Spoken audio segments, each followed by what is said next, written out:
1 Samuel pasal 24 ayat 1-23. Daud membiarkan Saul hidup. Daud pergi dari sana, lalu tinggal di kubu-kubu gunung di En-Gedi. Ketika Saul pulang sesudah memburu orang Filistin itu, diberitahukanlah kepadanya demikian. Ketahuilah, Daud ada di padang gurun En-Gedi. Kemudian Saul mengambil 3.000 orang yang terpilih dari seluruh orang Israel, lalu pergi mencari Daud dan orang-orangnya di gunung batu kambing hutan. Ia sampai ke kandang-kandang domba di tepi jalan. Di sana ada gua dan Saul masuk ke dalamnya untuk membuang hajat. Tetapi Daud dan orang-orangnya duduk di bagian belakang gua itu. Lalu berkatalah orang-orangnya kepada Daud, "Telah tiba hari yang dikatakan Tuhan kepadamu. Sesungguhnya aku menyerahkan musuhmu ke dalam tanganmu. Maka perbuatlah kepadanya apa yang kau pandang baik." Maka Daud bangun, lalu memotong punca jubah Saul dengan diam-diam. Kemudian berdebar-debarlah hati Daud, karena ia telah memotong punca Saul. Lalu berkatalah ia kepada orang-orangnya, "Dijauhkan Tuhanlah kiranya daripadaku untuk melakukan hal yang demikian kepada tuanku, kepada orang yang diurapi Tuhan, yakni menjamah dia, sebab dialah orang yang diurapi Tuhan." Dan Daud mencegah orang-orangnya dengan perkataan itu. Ia tidak mengizinkan mereka bangkit menyerang Saul. Sementara itu Saul telah bangun meninggalkan gua itu, hendak melanjutkan perjalanannya. Kemudian bangunlah Daud. Ia keluar dari dalam gua itu dan berseru kepada Saul dari belakang. Katanya, "Tuanku Raja." Saul menoleh ke belakang. Lalu Daud berlutut dengan mukanya ke tanah dan sujud menyembah.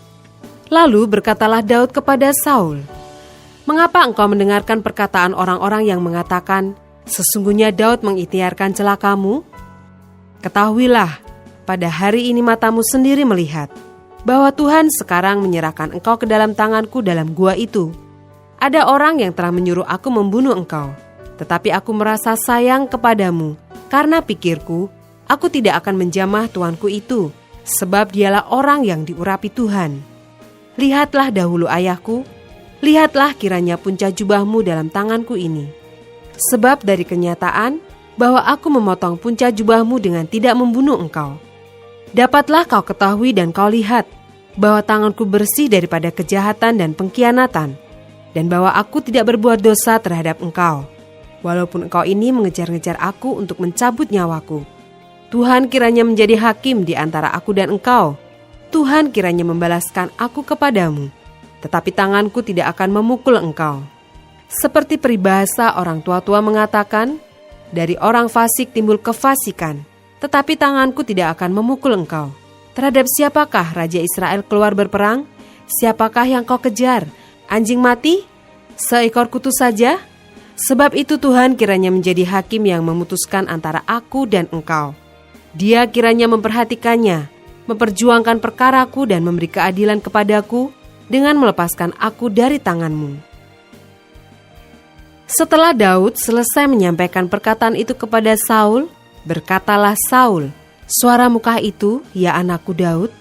Sesudah itu dengan suara nyaring menangislah Saul. Katanya kepada Daud, "Engkau lebih benar daripada aku, sebab engkau telah melakukan yang baik kepadaku, padahal aku melakukan yang jahat kepadamu. Telah kau tunjukkan pada hari ini betapa engkau telah melakukan yang baik kepadaku. Walaupun Tuhan telah menyerahkan aku ke dalam tanganmu, engkau tidak membunuh aku. Apabila seseorang mendapat musuhnya, masakan dilepaskannya dia berjalan dengan selamat? Tuhan kiranya membalaskan kepadamu kebaikan ganti apa yang kau lakukan kepadaku pada hari ini. Oleh karena itu, sesungguhnya aku tahu bahwa engkau pasti menjadi raja, dan jabatan Raja Israel akan tetap kokoh dalam tanganmu.